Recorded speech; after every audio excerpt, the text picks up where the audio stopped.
for those children who have less stability in their life and then are also exposed to media, there's no question it has effect. There's good data on that. There's also good data that pro-social media has a positive effect on families. Yes? In addition to the events you have listed, I'm thinking about fires, especially house fires, and serious motor vehicle accidents. That's right. Thank you very much. Could everybody hear that? Fires, which is I've actually seen quite a number of people where I saw a young man who was in his teens whose parents were killed in a fire, and he somehow survived. And motor vehicle accidents, and I'm glad you brought that up too. We've also done work in rural areas where we see a lot of, we've seen a lot of motor vehicle accidents as well as farm accidents. There are shooting accidents in rural areas as well, but I'll add those. Thanks a lot. Okay, so if we think about, everybody in the room familiar with the book, The Little Engine That Could? Okay. So the train's going up the track, it's doing its best to go up the track, and trauma comes along, and it derails it. It throws it off the track. What our job is, as therapists, is to try to help that child get back on track, but also helping the parents or caregivers help that child get back on track, because ultimately, we're just there for a short period of time. Our goal is to really help the parents be able to get the child back on track, or the caregivers, or that type of thing. And what we see when children go off that normal developmental trajectory are a lot of developmental delays. And you will see that for children in child welfare, particularly where there's not stability in the environment. I've already talked about dysregulation, the emotion and behavioral dysregulation, and then difficulties in trust, difficulty forming attachments in later life. Early relationships form the basis of all later relationships. So what we come in the world with, and what we come in the world open and ready to learn. Babies come in the world open and ready to learn. But what they're exposed to in their relationships impacts how they look at the world in the future.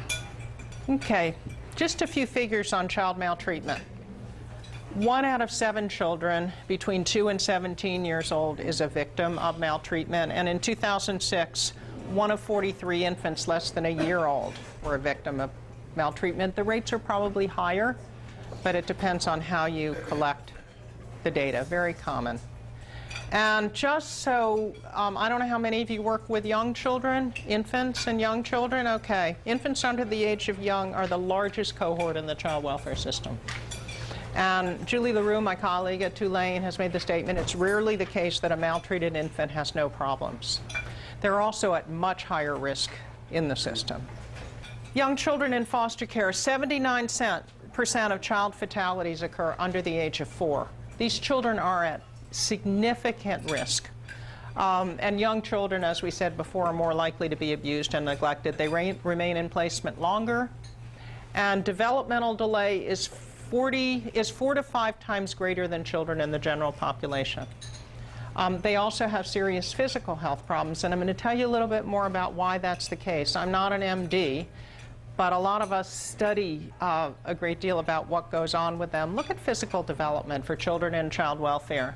So infants are often shorter, they have a smaller head circumference, and the majority are likely to be either over or underweight. And then what happens is when they get into a good foster placement or relative placement, they grow.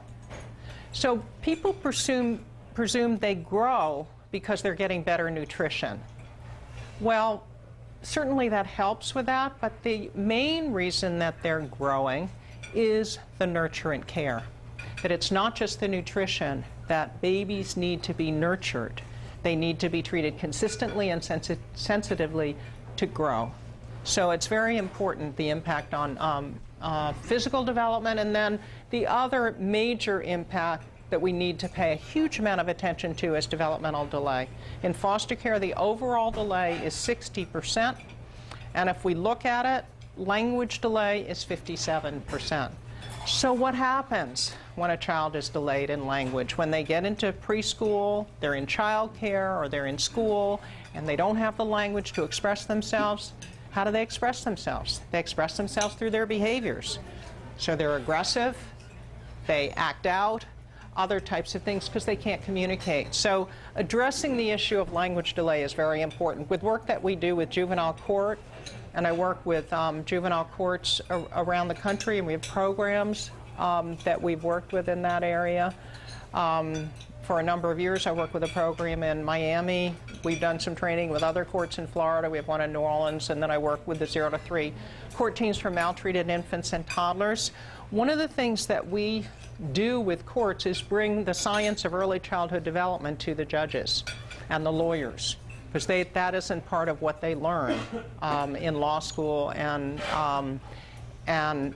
in becoming judges, and yet they make decisions every day about the lives of children. So the more information they have, the more important it is. So we educate judges. For example, I don't know how many people we have in the room who are in the early intervention system, but we educate judges about Part C, federal entitlement, that all children with a 25% developmental, suspected 25% developmental delay get an evaluation and are supposed to get services.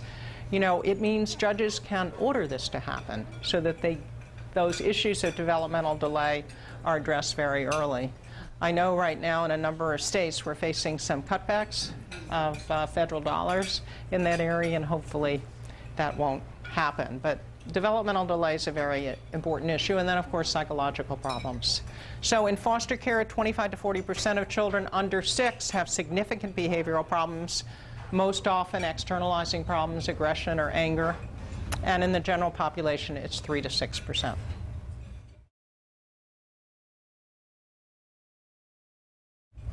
Okay, consequences of maltreatment, because I know we're dealing with children of all ages. So in infancy and early childhood, we have poor attachment and developmental delays and a number of other issues that I've talked about. By the time we get to school age, we start to have problems in school, learning problems, behavior problems, inability to sit still, aggression, and in adolescence, the much higher risk behaviors of school failure, school dropout, delinquency, criminal behavior. So in terms of violence and trauma, there are various things will impact how the child, the effect on the child.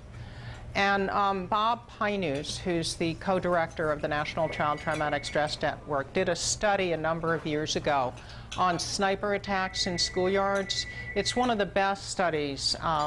There have been a number done since, but I really respect his work a great deal. And what he showed is that the children that are most impacted are those who were in the schoolyard and witnessed, which makes sense. The ones who were next most impacted were those who were inside the building, not on the schoolyard. And then the ones least impacted were those who were sick that day and didn't go to school unless they knew the victim. If they knew the victim, they're heavily impacted. So if you think about the effects of domestic violence, where obviously these are the people who are supposed to protect you, or abuse and neglect, you can see the level of trauma and the effects of exposure. And then also it depends upon how much community or family support there is for the child.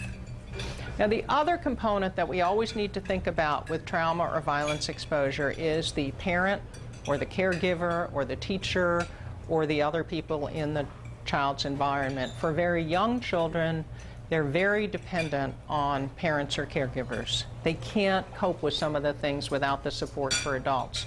For children, as they get a little bit older in school age and certainly in adolescence, they develop their coping capacities to be able to deal with it themselves. But it's very important to recognize that parents or caregivers are also traumatized. What happened? If there's domestic violence, they're traumatized. If there's a terrorist attack, they're traumatized.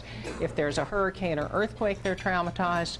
So it's very important to support the family and the caregivers of the children, particularly for the younger children, but for the older children as well. And if there are circumstances where the caregivers are so traumatized that they can't support the children, first of all, they may, obviously we would think of helping them get treatment for themselves, but also find other supports for the children. So even if our primary focus is on children, when we do our training, I really like all of us who can work with children to also be well trained in working with adults, so we're able to help support the adults, because we're talking about a dyad and whatever age it is, obviously more vulnerable for the younger children, but we always need to think about the traumatization.